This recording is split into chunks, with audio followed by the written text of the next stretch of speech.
na siyang nagpapanibago sa lahat para sa lahat ng biyaya at pagpapalang tinanggap natin habang panahon ng pandemya ng COVID.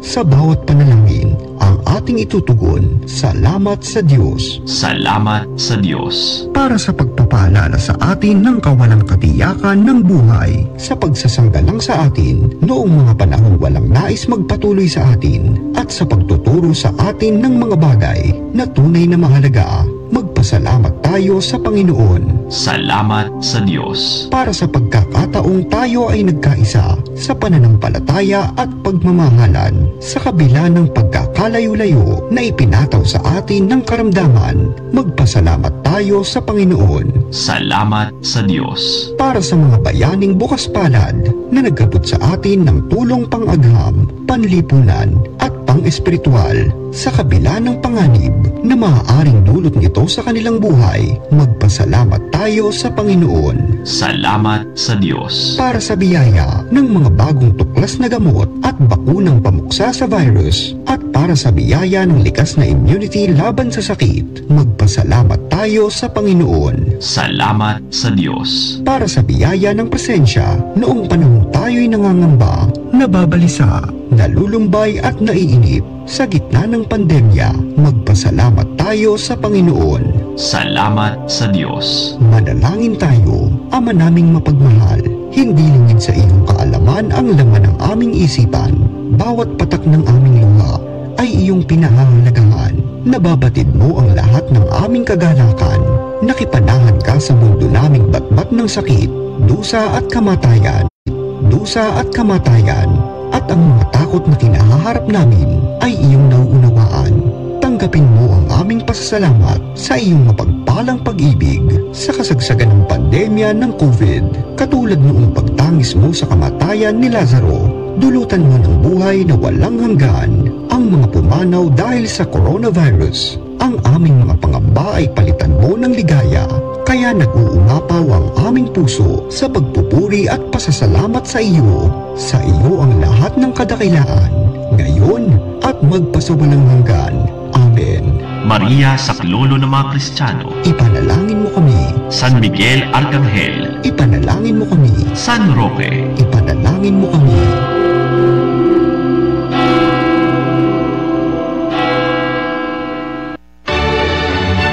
From Mega Manila, Philippines, and the World Wide Web, through broadcast and social media, this Easter season, Veritas 846 Kapanani, 55 years of Catholic broadcasting. Veritas 846, ang radyo ng simbahan.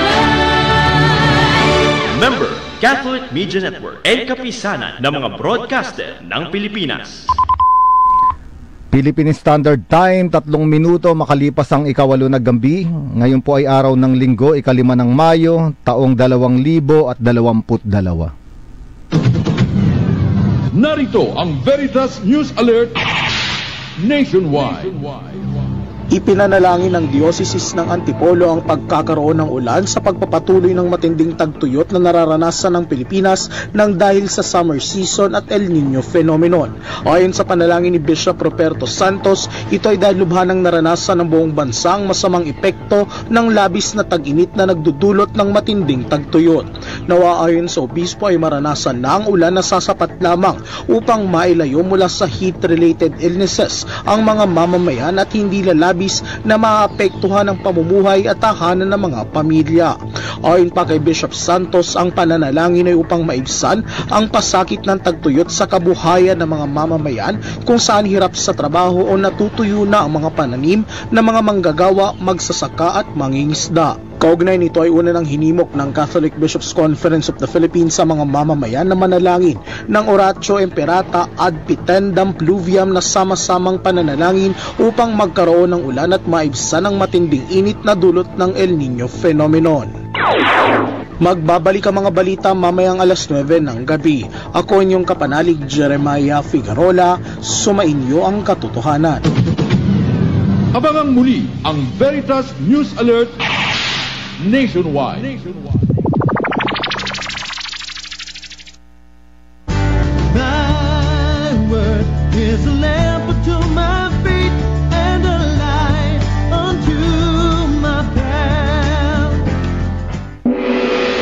Ang Biblia ngayon. Isang pastoral na pag-aaral tungkol sa nilalaman ng banal na kasulatan, tutugon sa mga usaping kinakaharap natin ngayon. Batay sa katotohanan, lapat sa karanasan. Tuwing linggo, alas 8 hanggang alas 9 ng gabi, dito lamang sa Veritas 846, ang radyo totoo. Hatid sa inyo ng Paulines ng Biblical Apostolate ng Archdiocese of Manila at ng Veritas 846. If today you hear the voice of the Lord, harden not your hearts. Ang Biblia ngayon. Makinig.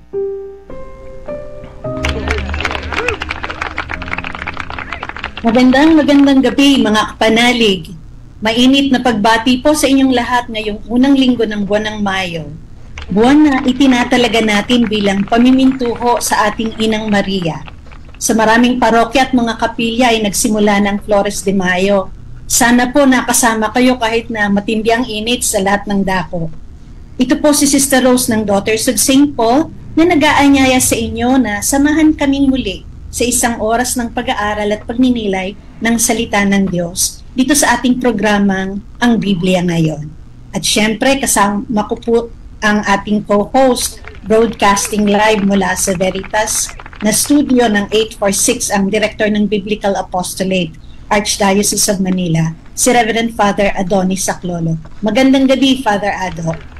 Magandang gabi, Sister Rose. Magandang gabi, mga kapanalig. Ngayon po ay buwan na Mayo, na tinaguri ang buwan ng ating Inang Birheng Maria, no? Ito po ang ating pag-uusapan ngayon, ating tatalakayin, no? Saan nga ba nanggaling itong tradisyon na ito na ipinagdadangal natin si Birheng Maria sa buwan ng Mayo, no? Una sa lahat, alam natin na si Maria ay hindi natin sinasamba, mga kapanalig, no? Merong terminolohiya sa theology, ang tawag ay dulia, is to venerate, no? Dulia, venerate, at ito yung ginagamit natin sa mga banal o sa mga santo. Pero kay Maria may natatanging terminolohiya, mga kapanalig. Ito yung hyperdulia, no? Ito yung hindi lang pagdadangal, kung hindi yung pinakamataas na pagdarangal kay Maria. The highest veneration ang ibinibigay natin sa ating Inang Birhen, no? Sa Diyos, ang tawag sa Diyos ay latria, no? Ito naman yung pagsamba sa Diyos, no? Kaya nga, ngayong buwan ng Mayo, ating ibinibigay yung pinakamataas na pagdarangal sa ating Birheng Maria. Ito po yung pag-uusapan natin, no?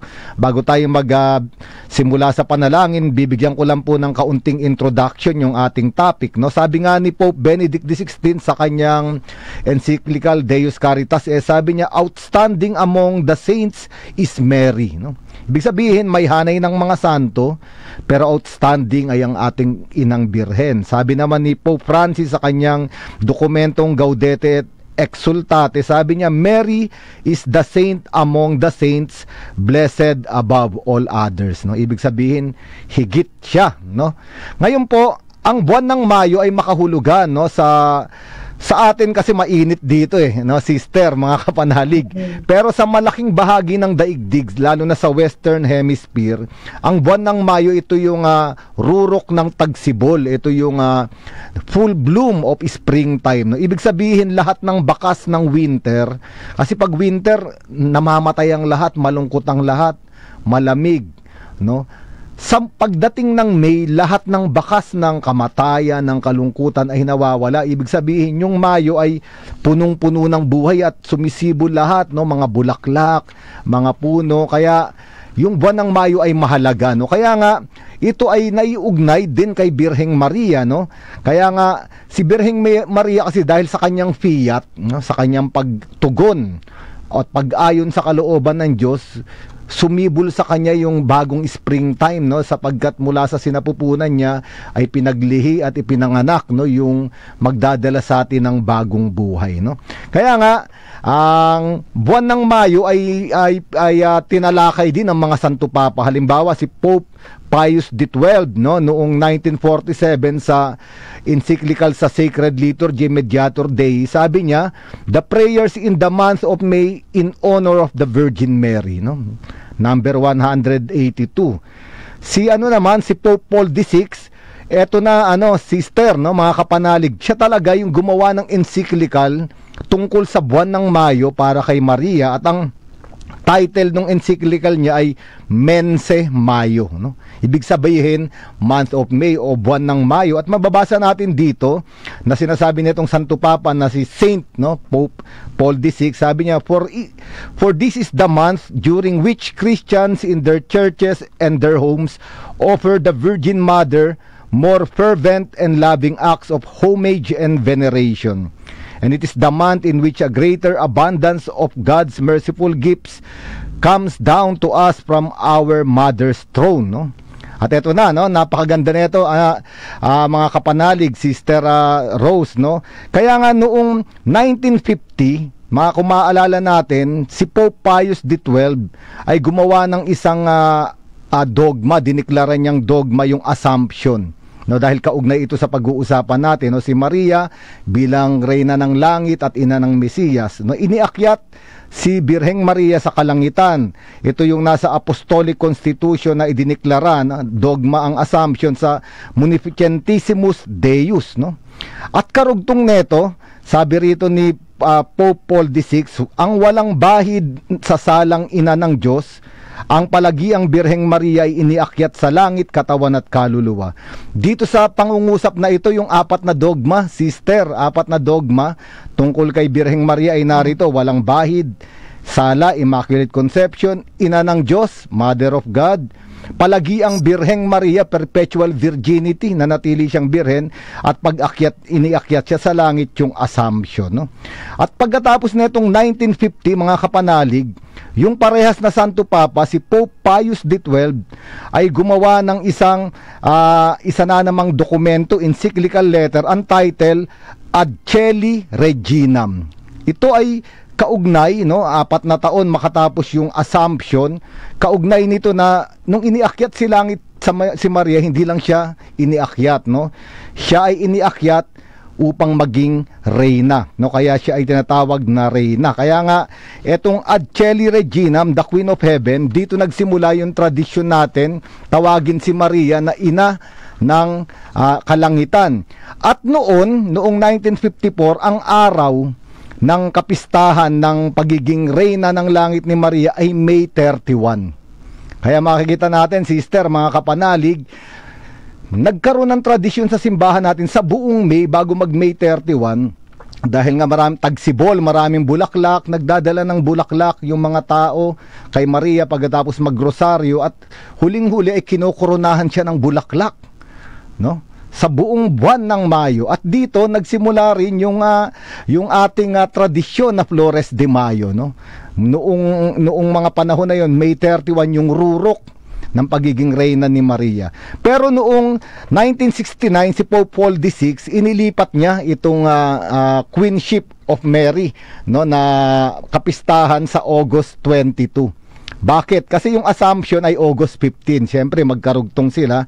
Pero, naiwan sa Mayo itong tradisyon natin na kinokoronahan itong estatwa ng ating mahal na Birhen. No? Kaya nga, ito yung pag-uusapan natin ngayon. Nasaan ba sa Biblia makikita na may korona si Maria sa langit?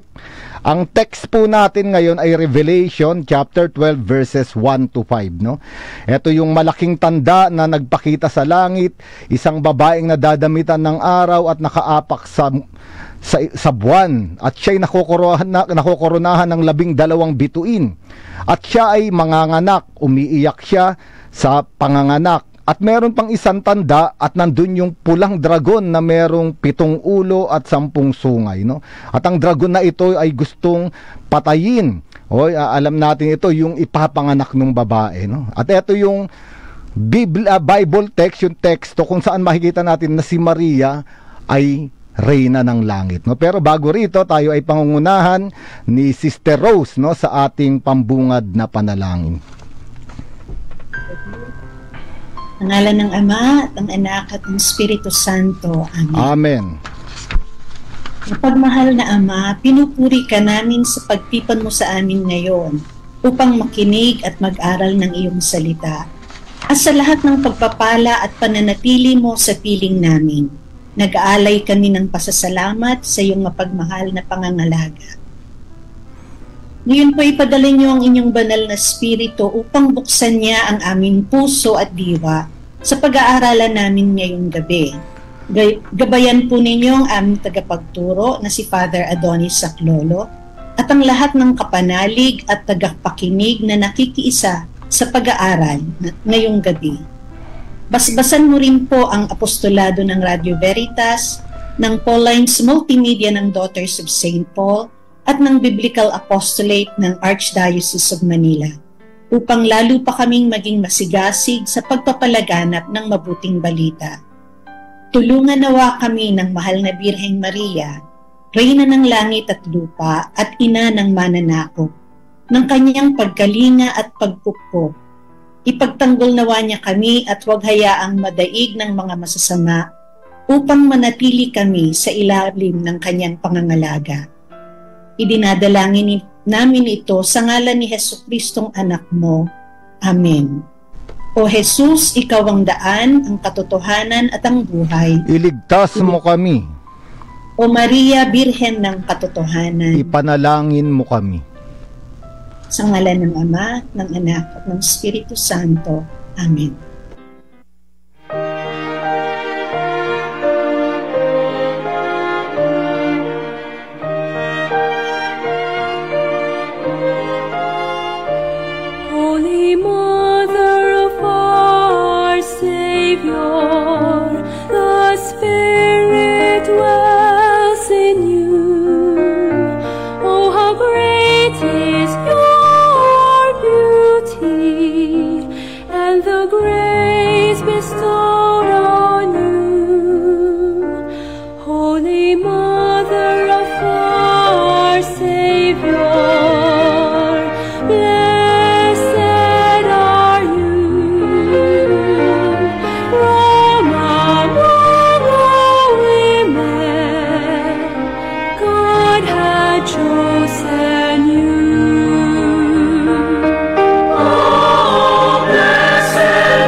Gumalaw, ay, napapasigaw. Daliri sa paa at kamay, sakit na, napapaan. Nandito ang Turmeric Plus, tunay kang walastik. Mahalagang paalala, ang Turmeric Plus ay hindi gamot at hindi dapat gamitin panggamot sa anumang uri ng sakit. Flores de Mayo. Alam nyo niyo ba na ang salitang Flores ay nagmula sa salitang Espanyol na ang ibig sabihin ay bulaklak? Ang buwan ng Mayo ay inilalaan bilang buwan ng mga bulaklak. Dahil sa panahon na ito namumukadkad ang iba't ibang bulaklak, ang Flores de Mayo batay sa kasaysayan ay nagsimula pagkatapos ng proklamasyon ng dogma ng Immaculada Concepcion ng Simbahang Katolika noong taong 1854 at ang debusyong ito sa mahal na Birheng Maria ay lumaganap pa at naging tradisyon sa bansa. Flores de Mayo.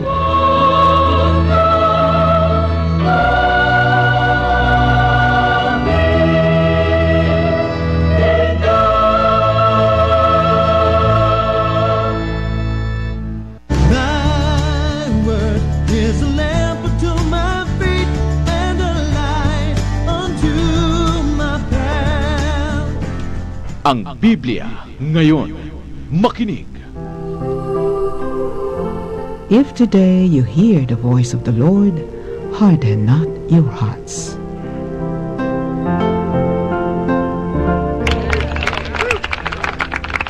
So nagbabalik po tayo sa ang Biblia ngayon.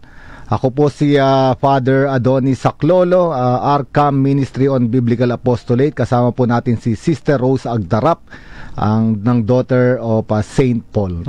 Ngayon po ang ating topic ay tungkol kay Maria, Ina ng Langit, Reyna ng Langit at Ina ng Mesiyas. At ang ating pong teksto ay mula sa Aklat ng Pahayag, chapter 12 verses 1 to 5, no? Dito natin makikita na si Maria ay kinoronahan, no, sa langit, no? At ang atin pong katanungan para sa ating mga kapanalig na nais magbahagi, no, sino ba ang Birheng Maria sa iyong buhay, no? Napakasimpleng tanong po. Ano bang ugnayan o relasyon natin sa inang Birheng Maria, no? Pwede po kayong magpadala ng message sa ating text line 0918-837-4827. O kaya naman po sa ating Facebook live streaming, padala po kayo sa comment section. So bago po tayo magpatuloy sa ating tinatalakay na paksa, magkakaroon tayo ng maiksing balik-dinig sa ating nakaraang pinag-usapan na ibibigay sa atin ni Sister Rose.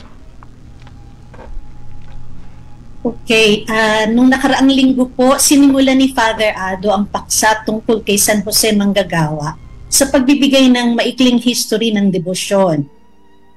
Unang ginunita ang kapistahan ng kamatayan ni San Jose, March 19. Pero si Pope Pius XII naman ang nagdeklara ng Mayo 1 bilang kapistahan ni San Jose Manggagawa noong 1955. Maraming mga santo at mga papa ang nagtaguyod ng debosyon kay San Jose at marami ring mga church documents ang naisulat tungkol sa kanya. Sa Ebanghelyo ni Mateo sinasabi na si Jose ay mula sa lahi ni David, ibig sabihin may royal blood siya. At siya ay betrothed kay Maria. Sa Matthew 1 verse 18 yon. Kasal na sila ni Maria pero hindi pa sila nagsasama. Kaya nang mabuntis si Maria, binalak ni Jose na hiwalayan siya. Sinasabi na si Jose ay Zedekim o matuwid na tao, a just man. Tapat siya sa banal na kasulatan at sa utos ni Moises. Kaya nang kinausap siya ng anghel sa panaginip na tanggapin si Maria at ang kanyang dinadalang sanggol, tumalima si Jose sa utos ng Panginoon. Doon sa Matthew 13 verses 54-58, sinasabing si Jesus ay anak ng karpintero. Ang salitang ginamit ay tekton, pero mas malawak ang ibig sabihin nito. Hindi lang siya manggagawa ng kahoy, kundi maituturing siyang master builder na maalam din sa paggamit ng bato at iba't ibang mga material sa pagtatayo ng gusali, bahay at mga paggawa ng mga kagamitan. Noong panahon ni Jose, mababa ang tingin sa mga manggagawa o trabahador. Mas nakakaangat yung mga pilosopo, yung mga nag-iisip tulad ni Socrates at Plato, yung filosofiya. Pero sa banal na kasulatan, mahalaga ang paggawa. Mula sa Genesis, inutos ng Diyos kay Adan at ni Eva na linangin ang hardin at gumawa. Our work sanctifies us and it makes us co-creators with God. Work gives us dignity. Sinabi ni Father Ado na huling nag-appear si Jose sa Ebanghelyo ni San Lucas, chapter 2, verses 41 to 52. Ito yung pagpunta ng mag-anak sa Jerusalem para sa pista ng Pasko at naiwan ang batang Jesus sa templo. Nakipag-usap siya sa mga pantas. Binalikan siya ng kanyang mga magulang at pagbalik nila sa Nazaret, naging masunurin siya sa kanila. Lumaki si Jesus, lumawak ang kanyang karunungan at lalong naging kalugod-lugod sa Diyos at sa mga tao. Ito yung tinatawag natin na pagkatapos nito, hidden life ni Kristo. So mula sa edad na 13 to 30. Tapos may sinabi si Father na 4 na responsibilidad ng ama sa anak na lalaki. Yung una, circumcision. So si Jesus was circumcised before the presentation in the temple. Ikalawa, kailangan niyang ituro ang banal na kasulatan o ang Torah. Ipakilala ang Diyos at ipasa ang pananampalataya. Ang ikatlo, turuan ng isang gawain o trabaho. Dahil tekton nga si Jose, di yun ang itinuro niya kay Jesus. Master builder o karpintero. At ika-4, hanapan ng mapapangasawa ang kanyang anak na lalaki. So, dahil tinuruan ni Jose si Jesus bilang karpintero o master builder, yung sa kanyang mga talinhaga nung nagtuturo na si Jesus, ginamit niyang halimbawa yung mga bagay na pamilyar sa kanya. Yung pamatok o yoke na ginagawa ng karpintero, yung sa pagtatayo naman ng bahay, kailangan sa bahay na bato, hindi sa buhangin, yung pundasyon. At marami pang iba. Tapos bilang pagtatapos, sinabi ni Father Adonis na si San Joseng Manggagawa ay modelo at huwaran para sa lahat ng magulang at para sa ating lahat. Mahalagang turuan ng gawain ng mga anak, mga bata. Subalit, mas mahalagang ipasa sa kanila ang pananampalataya. Mahirap ang buhay at kailangang malaman nila na may kasama sila sa pagdala ng pamatok ng buhay. Ang pananampalataya sa Panginoon ang siyang matibay na pundasyon sa buhay. Ito po ang naging pagtatalakay ni Father Adonis kay San Jose Manggagawa. Kung gusto po ninyong marinig ang kabuuan ng programang Ang Biblia Ngayon nung nakaraang linggo, available po ito sa Facebook pages ng Arkham Ministry on Biblical Apostolate, sa Paulines Multimedia PH, at sa DZRD 846 Veritas. Father, maraming salamat po sa malalim at inspiring na leksyon noong nakaraang linggo. Salamat, Sister Rose, sa napakaganda nung pinagninilayan natin nung isang linggo si San Jose Manggagawa at ngayon yung kanyang may bahay, si Birheng Maria. Ngayon kung magpapatuloy po tayo, pinag-uusapan natin unang-una si Maria, Reyna ng Langit, Pero siya ay ina ni Hesukristo, Pwede bang kung si Kristo ang hari, pwede bang maging ina ay maging reyna ang ina? At ito mga kapatid ay malalim ang pinanggalingan sa lumang tipan pa lang. Ang mga reyna, kapag hahanapin mo ang reyna, hindi mo hahanapin yung asawa ng hari. Ang reyna ng Israel ay yung ina ng hari. Bakit? Unang-una, ang practice sa lumang tipan ay polygamous, Kaya hindi lang isa ang asawa ni David, marami. Si Solomon nga 300 asawa, 700 concubine, Mahirap hanapin yung reyna ron sa napakaraming asawa. Kaya nga ang itinuturing na reyna ay yung ina ng hari, Kaya nga makikita natin ito na of course noong New Testament na yung polygamy ay naging monogamy na, Na ibinalik na doon sa tunay na kahulugan yung kasal, isang lalaki, isang babae lang, Ngayon, pag binasa natin simula sa 2 Samuel hanggang 1 and 2 Kings, maraming beses kapag binanggit yung pangalan ng hari, ang binabanggit ay yung pangalan ng ina. At napakarami, kung babasahin natin, aantukin tayo, Pero ngayon, ano ba ang tawag doon sa inang reyna? Ang tawag sa Hebreyo ay Gebira. Gebira, Kung literal na kahulugan, ito yung Great Lady o Our Lady. Our Lady, kasi yung Our Lady sa lumang English, ito yung parang tinatawag mong may queen.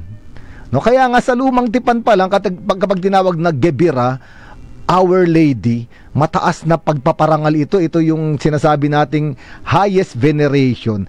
At siya yung reyna ng kaharian, no? Hindi ron tinitignan sa asawa. Ngayon makikita natin yung practice na ito simula 6,000 BC hanggang 1,000 BC bago ipanganak si Yesu Kristo. Andun itong mga figures ng mga inang reyna, ng mga Gebira, no? Okay, makikita natin ito paulit-ulit. Halimbawa, ano ba yung simbolo ng inang reyna? Unang-una, meron siyang korona at meron siyang trono sa tabi ng hari, no? Mababasa natin ito mga kapanalig sa, for example, sa Jeremiah chapter 13 to 18 at sa 1 Kings chapter 2 verses 13 to 25.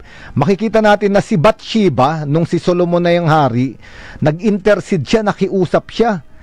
At sabi ni Solomon, hindi kita matatanggihan, kay Bathsheba. Kaya nagpakuha si Solomon ng trono at iniupo niya ang kanyang inang si Bathsheba, ang inang reyna sa kanyang tabi. At sa lumang tipan, ito na, no? Yung reyna bilang ina o inang reyna ay nasa lumang tipan pa lang. At mamaya pagpapatuloy natin ito mga kapanalig, Sister Rose, no, sa ating pagbabalik.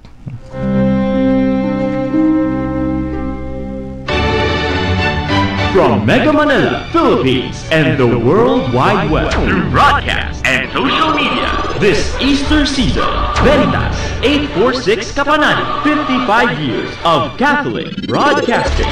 Veritas 846, ang radyo ng simbahan. Member, Catholic Media Network, and kapisanan ng mga broadcaster ng Pilipinas. Ang ating pong oras ay 31 minuto makalipas ang 8:08 ng gabi. Thy word is a lamp unto my feet and a light unto my path. Ang Biblia ngayon. Makinig. If today you hear the voice of the Lord, harden not your hearts.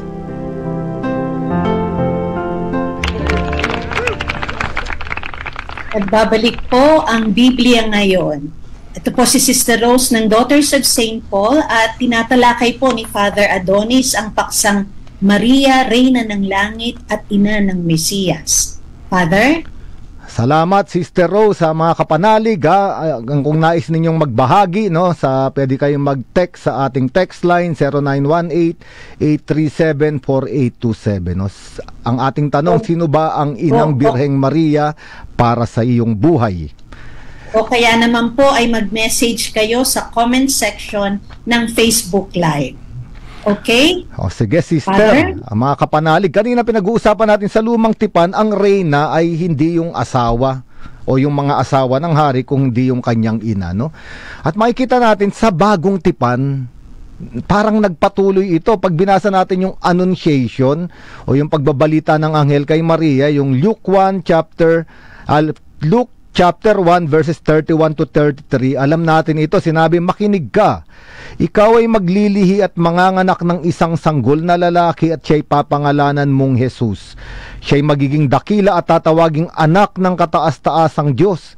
Ibibigay sa kanya ng Panginoong Diyos ang trono ng kanyang amang si David, upang maghari sa angkan ni Jacob magpakailanman. Ang kanyang paghahari ay walang katapusan. No, dito sa Annunciation, sinabi rito ng anghel, ibibigay sa kanya ang trono ng kanyang amang si David. Ibig sabihin, si David ay hari, yung kaharian ni David ibinigay kay Solomon, pero bandang huli ay ipinapangako ito kay Yesu Kristo. So si Yesu Kristo ay hari. At sabi na natin sa lumang tipan, ang reyna ay yung ina ng hari. At sino ang ina ng hari? Sino ang ina ni Yesu Kristo? At ito nga ay ang ating Birheng Maria, no? Kaya rito makikita natin sa bagong tipan na nagpapatuloy itong pagiging inang reyna, no? Kaya nga mauunawaan natin bakit ang mga dokumento ng simbahan ay pinapakilala si Maria bilang ina, pero bilang reyna rin. No? Kaya nga, kung magbabalik tayo, mga kapanalig, doon sa pinag-uusapan natin, Revelation chapter 12, verses 1 to 5, no? Makikita natin dito yung isang babae na nadadamitan ng araw, nakaapak sa buwan, nakokoronahan ng 12 bituin, at meron pang isang tanda, no? Yung pulang dragon. Pag binasa natin sa Revelation chapter 12 verse 9, yung pulang dragon, ito yung sinaunang ahas, the ancient serpent. At ito yung nag-aantay sa panganganak ng babae. Habang yung babae ay umiiyak sa sakit ng panganganak, no? Makikita natin yung babae ay walang pangalan. Pero alam natin, no, na ang babae ay palaging malalim ang kahulugan, no? Sabi nga ni Raymond Brown, no, mga kapanalig, sister, isa siyang Sulpician priest, isa siyang prominenteng biblical scholar, lalo na sa Johannine writings, ibig sabihin Gospel of John, Book of Revelation, Letters of John. Sabi niya, kapag binanggit ang babae, hindi mo pwedeng paghiwalayin yung babae ng Genesis, yung babae ng Revelation at si Birheng Maria, no? At makikita rin natin dito sa Revelation chapter 12, merong karakter, yung babae, yung anak na sanggol ng babae na lalaki, male child, at yung sinaunang ahas o yung dragon. Makikita natin ito. Saan natin makikita ito? No, sabi nga ni Raymond Brown, hindi mo pwedeng ihiwalay itong babaeng ito sa babae ng Genesis. Makikita natin sa Genesis chapter 1 hanggang Genesis chapter 3 verse 19, wala pang pangalan yung babae, ang tawag lang sa kanya ay babae. Sa Hebreo ay Isha, no, o sa Grego ay Gunay, no. Pinangalanan lang siya ni Adan. Si Adan ang nagpangalan sa kanyang Eva sa Genesis chapter 3 verse 20 nung bumagsak na sila sa kasalanan. Pero dito sa Genesis chapter 3, makikita natin dito, mga kapanalig, sister, itong tatlong karakter na ito. Alam natin na nagsalita ng kasinungalingan yung ahas, bumagsak sa kasalanan si Adan at si Eva, no? At dumating yung Diyos, no, doon sa hardin at hinahanap sila, at alam na natin yung nangyari, no? Pero ang sabi ron, Genesis chapter 3 verse 15, ito yung versikulo na tinatawag na proto-evangelium. Ito raw yung kauna-unahang mabuting balita, pagpapahayag ng Mesiyas. Kasi ron sabi sa Genesis chapter 3 verse 15, sabi ng Diyos sa babae at sa ahas, sabi sa kanilang dalawa, ikaw at ang babae ay laging mag-aaway, no? Binhi mo at binhi niya ay laging maglalaban. Yung binhi ng babae, offspring ng babae, at yung offspring ng ahas. Tapos sabi roon, sa ahas, ikaw tutuklawin mo yung heel, no? Yung sakong nung offspring ng babae, at sabi roon, but he, lalaki, as binanggit ng Diyos, yung offspring ng babae, he, sa Hebrew, who, sabi, who, siya ang dudurog sa ulo mo. No? So, ibig sabihin, dito pa lang sa Genesis chapter 3, verse 15, andito yung tatlong karakter, babae, anak na lalaki, at yung sinaunang ahas o yung pulang dragon, na nandun din sa Genesis, sa Revelation chapter 12, verses 1 to 5 hanggang 9, no? Ngayon, sabi nga natin, itong babae, sino ba ito?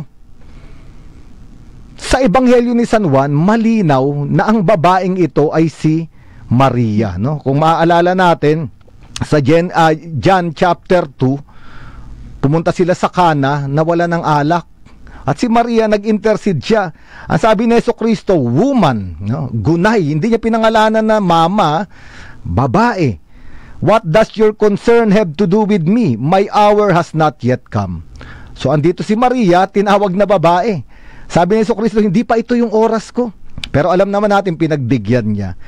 Pag pumunta tayo sa John chapter 19, ando na naman si Maria nung nakapako na si Jesucristo sa krus. Ito na yung the hour has come. Sabi ni Jesucristo, napako na siya sa krus.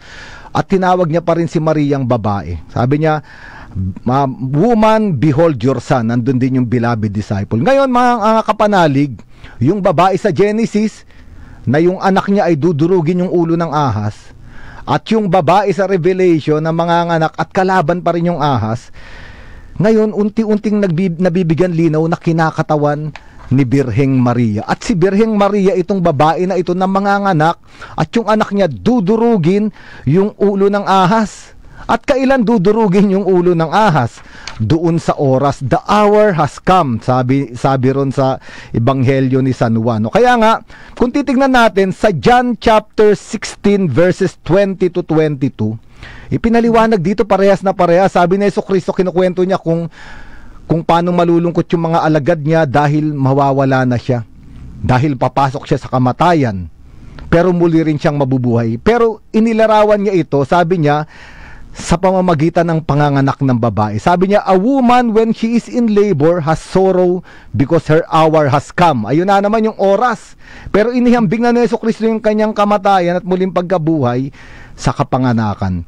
But as soon as she has given birth to the child, she no longer remembers the anguish for joy that a human being has been born into the world. So, dito tayo naglalaro, no, mga kapanalig, Sister Rose. Yung babae, may anak na lalaki, yung oras ay oras ng kapanganakan. At ano ba yung oras na ito? Sinabi, ito yung oras, no? Ito yung oras na, pag binasa natin yung John chapter 12 verses 31 to 33, kung saan hahatulan na at wawakasan yung paghahari ng prinsipe ng daigdig na ito. At ito yung Diablo. Sabi ni Jesucristo sa John chapter 12, 31 to 33, and if I am lifted up from the earth, I will draw people to myself, signifying his death. Pero sinabi niya, but this is also the time when the judgment comes to this world, and the prince, the ruler of this world will be cast out. So may sinasabi rito. Sa Genesis chapter 3, verse 15, may labanan, babae at yung anak niya, at ang kalaban nila ay yung ahas. Sa Revelation chapter 12, andun yung babae, andun yung anak na lalaki, kalaban nila yung ahas. Yung ahas, yung Diablo. Yun yung sasakupin nilang kaharian, magkasama yung babae at yung kanyang anak, no? At masasakop ito doon sa oras, na sabi ni Jesucristo, when my hour has come, at ito yung aking kamatayan. No? Kaya makikita natin, no, na noong nakapako si Jesucristo sa krus, doon winakasan yung kapangyarihan ng sinaunang ahas. No, at kasama doon si Maria. Kaya nga alam nyo ba mga kapanalig, sa awit ni Maria sa Magnificat sa Luke 1 verse 52, sabi niya, he has put down the mighty princes from their thrones and exalted the lowly. Yung ginamit ditong princess o ruler, ito rin yung ginamit sa ahas, sa Diablo na sinabi ng ating Panginoong Jesucristo. Ngayon, itong sabi ron sa Revelation chapter 12 na yung babae ay umiiyak sa panganganak. Sa tradisyon ng mga Hudyo, ito yung tinatawag na birth pangs of the Messiah. Kaya nga, ang topic natin ngayon, Reyna, Ina ng Langit, at Ina ng Mesiyas. Dahil masakit kay Maria na ipanganak ang Mesiyas. Pero, mga kapanalig, gusto kong ipaliwanag ito kasi si Maria ay walang kasalanan. Sa Genesis chapter 3 verse 16, isa sa bunga o konsekwensya ng kasalanan ay magiging masakit ang panganganak ng babae. Ayun ang sabi. Isa ito sa konsekwensya ng kasalanan. Pero dahil si Maria ay immaculate conception, wala siyang kasalanan, hindi masakit yung panganganak niya. Ibig sabihin, nung nanganak si Maria sa Bethlehem, ay walang sakit. Pero bakit sa Revelation chapter 12, masakit yung panganganak niya? Dahil sabi nga, ito yung birth pangs of the Messiah. Yung Messiah, yung magko-conquer sa Diablo. At kailan nangyari ito kung hindi masakit yung panganganak niya sa Bethlehem? Kailan ipinanganak ni Maria itong Mesiyas na masakit para sa kanya? Ito yung nasa paanan siya ng krus. Ito yung pinag-uusapan natin, yung oras na winasak ang kapangyarihan ng dilim ng Diablo. Ito ay binigyang propesiya ni Simeon sa templo, no? Kung maaalala ninyo, no? Sa templo, sa Luke chapter 2 verse 35, sabi ni Simeon, may tatarak na punyal sa iyong kaluluwa o sa iyong puso. Sabi niya kay Maria. At si Jesucristo sa krus, John chapter 19, ay tinarakan ng sibat sa puso at nakita ni Maria kung ano yung sakit na naramdaman ni Jesucristo doon, ayun din yung naramdaman ni Maria. No? Kaya nga makikita natin yung kapanganakan ng Mesiyas, yung oras na winasak yung kapangyarihan ng sinaunang ahas sa krus. ni Jesucristo, andun si Maria. So doon niya naramdaman yung sakit na sinasabi sa Revelation chapter 12, na umiiyak siya dahil ipinapanganak niya yung magliligtas sa mundo doon sa krus. Sa Bethlehem, hindi siya nasaktan dahil Immaculate Conception siya. No, kaya nga makikita natin mga kapanalig, sister, ito ay binigyang propesiya na sa Isaiah chapter 66 verse 7 ha. Hindi ito basta nangyari lang. Ito ay prophecy. Pag binasa ninyo yung Isaiah chapter 66 verse 7, sabi roon, before she comes to labor, she already gives birth. Before the pains come upon her, she safely delivers a male child. Ibig sabihin, bago pa niya ipanganak, bago pa siya masaktan, napanganak na. No, bago pa ipanganak bago pa dumating yung sakit, pinanganak na yung anak na lalaki. At ito yung prophecy na yung kapanganakan ni Jesucristo sa Bethlehem ay hindi masakit. Dahil Immaculate Conception si Jesucristo, si Maria, at pinanganak niya sa Bethlehem sa Jesucristo na siya ay isang walang salang birhen, no? Kaya nga dahil perpetual virgin din siya, hindi masakit ang panganganak sa kanya. Pero masakit yung kapanganakan ng Mesiyas nung nandun na sila sa paanan ng krus. At ito mga kapanalig, yung pinagninilayan natin, Reyna ng langit at ina ng Mesiyas, no? Magkaugnay sila. Pero bago diyan, tayo magkakaroon ng kaunting katahimikan at pagninilay. Yung mga nais magbahagi, magpadala po kayo ng message sa ating text line 0918-837-4827. O mag-message po kayo sa comment section ng Facebook Live.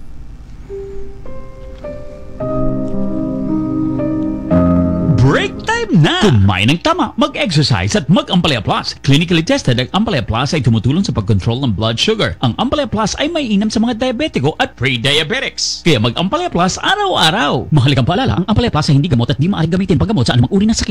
Alagaan ng kidneys, uminom ng 8 basong tubig. Renalin, Renalin, Renalin, araw-araw. Mahalagang paalala, ang Renalin ay hindi gamot at hindi dapat gamiting panggamot sa anumang uri ng sakit. Thy word is a lamp unto my feet and a light unto my path. Ang Biblia ngayon. Makinig. If today you hear the voice of the Lord, harden not your hearts. Nagbabalik po tayo sa ang Biblia ngayon at babasahin natin mamaya yung mga message ng ating mga kapanalig. At ngayon po, ito na po yung paglalagom natin, no? Ngayon nakikita natin ang mga larawan ng Birheng Maria palaging may ahas sa paanan, no? At ito yung pinag-uusapan natin ngayong gabi. Siya ay reyna ng langit, ina ng Mesiyas, dahil kasama siyang dumurog, no? Sa ahas, no? Nakikita natin ito sa Biblia, no? Kaya nga makikita natin na ito ay hindi lang basta nangyari, ha? Kasi sa lumang tipan uli, babalik tayo sa lumang tipan, nandun na yung propesiya o tinatawag nating typology ng 3 babae na dumurog sa ulo ng kaaway. Alam natin ito, no? Babalikan natin. Pag binasa natin yung aklat ng mga hukom, Book of Judges, kalaban nila yung mga Canaanite, no? At merong isang general, ang pangalan ay Sisera. Naglabanan si Deborah saka si Barak, no? Kalaban nila yung mga Canaanite, at yung si Sisera tumakbo doon sa toldan ni Jael. At anong ginawa ni Jael? Pinatulog niya si Sisera at dinurog niya yung ulo ni Sisera, no? Ni Jael, isang babae na dumurog sa ulo ng kaaway, no? Nilagay niya yung peg at hammer, no? Pangalawa, makikita natin si Esther, no? Si Esther, panahon nito na nandun sila sa Persia, napapatayin lahat ng mga Hudyo. At yung kanyang tiyuhin na si Mordecai ay ibibitin yung ulo nung general na pangalan na Ahasuerus. Pero dahil sa kagandahan, no, ni Esther, nabighani yung hari.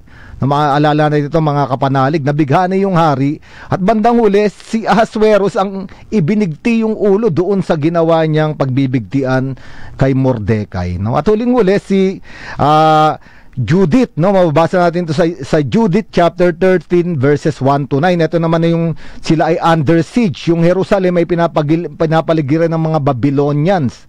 At nandun yung general na si Holofernes.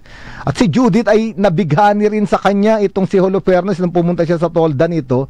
At ginamit niya yung sariling scimitar o yung patalim nito para putulin yung kanyang ulo, no? Sa lumang tipan may 3 babae na dumurog sa ulo ng kaaway, no, na ito yung tinatawag na prefiguration, na isang babae ang dudurog sa ulo ng kaaway kung paanong sinabi sa Genesis chapter 3 verse 15. But of course, kasama niya yung kanyang anak, no? Kaya nga makikita natin, mga kapanalig, napakagandang pagnilayan ang larawan ni Maria ngayong buwan ng Mayo, no? Buwan ni Maria, no? Isang babaeng makapangyarihan, katulong natin sa labanan at tayo ay pinapangalagaan, no?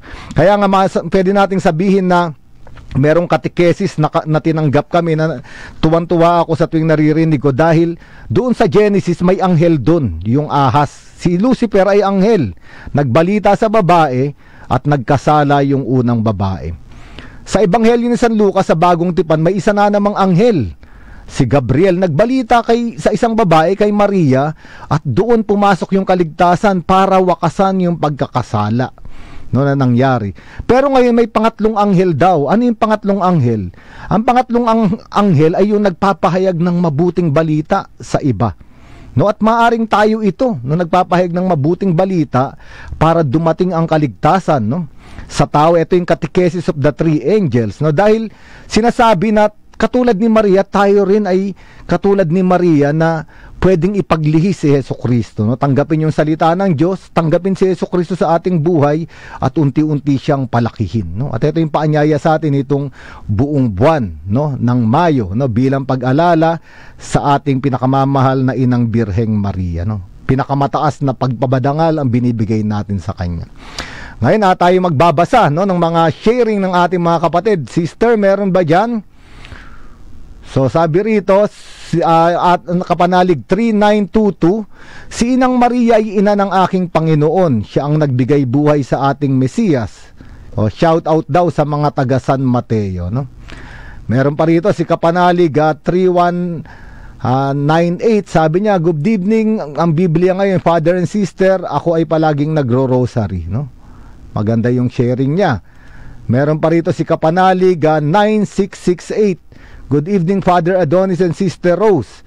Tama po ba, biblical interpretation has questionable variations from different faith traditions. Catholics refer to the woman in travail in John's Revelation as the Blessed Virgin Mary. The Protestants believe the woman is Israel. The Jews, of course, does not honor the New Testament. Well, faith makes all the difference, but what a difference.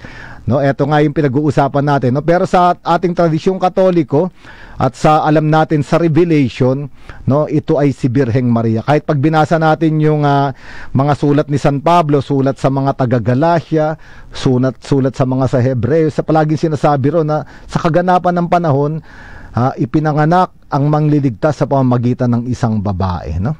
Okay, sabi naman dito ng Kapanalig 8568, Ave Maria, M. Modelo, huwaran sa lahat ng bagay. A. Alagad. R. Reina, Queen of Heaven.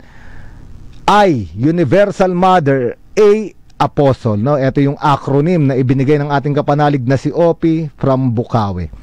Okay? Meron pa rito. Sister, meron ba dyan? Sa bago ko basahin yung mga ibang naririto, meron ba sa Facebook comment section ang mga kapanalig natin na nag-share? Eto na lang, no? Good PM, alam ng ina ang kailangan ng anak. Alam ng ina ang makabubuti sa kanyang anak. Kaya sa intercession ni Maria, hinihiling ko ang kanyang paggabay. Salamat kay Birheng Maria. Ito yung sharing ni Kapanalig 5698, no? Sabi naman dito ni Kapanalig 0167, ang aking ina ay pumanaw na kung kaya si Birheng Maria ang tumatayong ina para sa akin. Sa aking ina ko rin naririnig kung paano dasalin ang Santo Rosario. Tuwing umaga ay dinarasal ko ang Rosario. Malaki ang naitulong sa akin ng Santo Rosario. Lalo na noong ako ay manganganak na dapat ako ay masesesaryan. Wala akong dalang Rosario ng mga oras na yun. Ang aking mga daliri ang nagsilbing beads upang dasalin ang rosaryo. No, dahil sa tulong ng rosaryo sa pamamagitan ni Birheng Maria, ako ay nanganak ng normal. No? Ito yung tulong, no, ng Birheng Maria, no. Okay, no. Ang mahal na Birhen ng Fatima, sabi ni Kapanalig 9801, lamang naman po ang nagpakita, no, sa tatlong bata na si Jacinto, Lucia at yung isa, no, na babae, no, sabi niya, no, si Jacinto, Lucia at si Francisco. Okay? Meron pa, sister, meron sa Facebook Live, meron bang mga comment dyan? Meron po. Si Doris Nepasina, bumabati ng good evening, Reverend Father Adonis at Sister Rose. Keep safe and God bless po. Si Zing Pagara ng Mandaluyong, bumabati rin ng good evening. Meron ding nagtatanong kung bumabati at tinatanong kung nasaan na si Sister Lines. Si Sister Lines po ay nasa Italia, nag-aaral po ng aming Pauline Charism. Kaya po wala na siya dito sa ang Biblia ngayon. Pero sisikapin ko po na yung pagtuturo at yung pagiging host ay magampanan katulad ni Sister Lines. So marami pong salamat sa inyong pagsubaybay sa amin. Sister, si Miles Reyes pala yung nagtatanong na iyon. Yan. Sister, meron ka bang pagbabahagi tungkol sa ating inang Birhen sa iyong buhay? Ako po ang buo.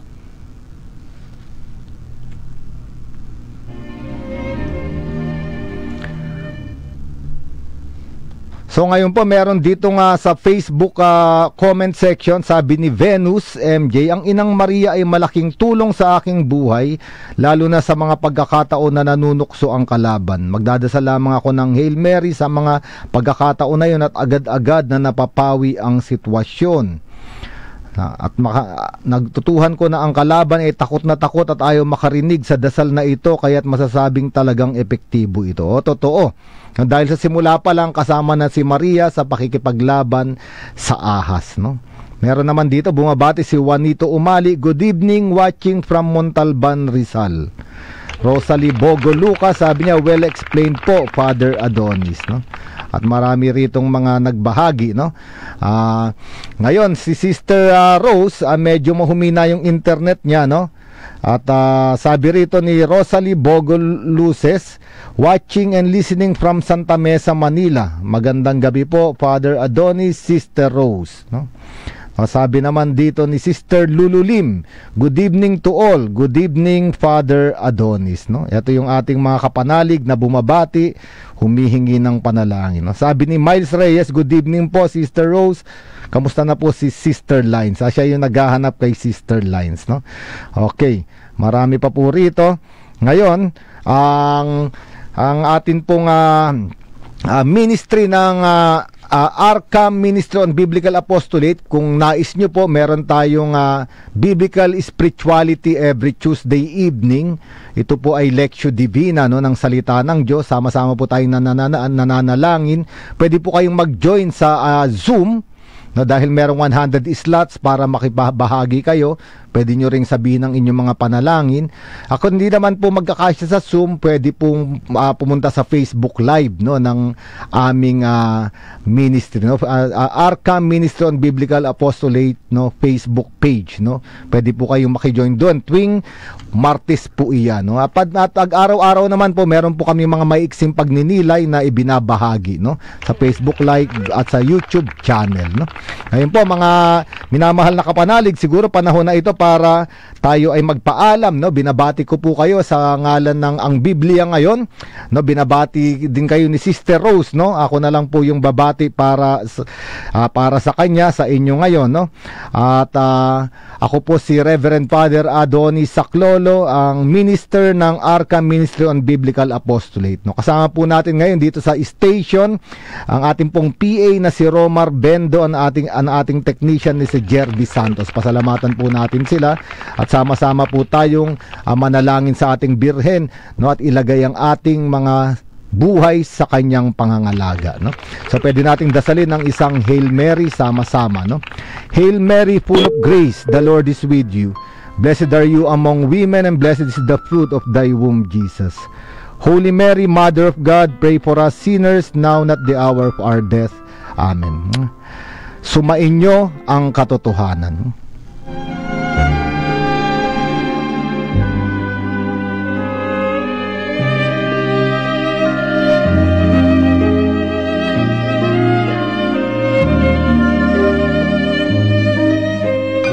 Flores de Mayo.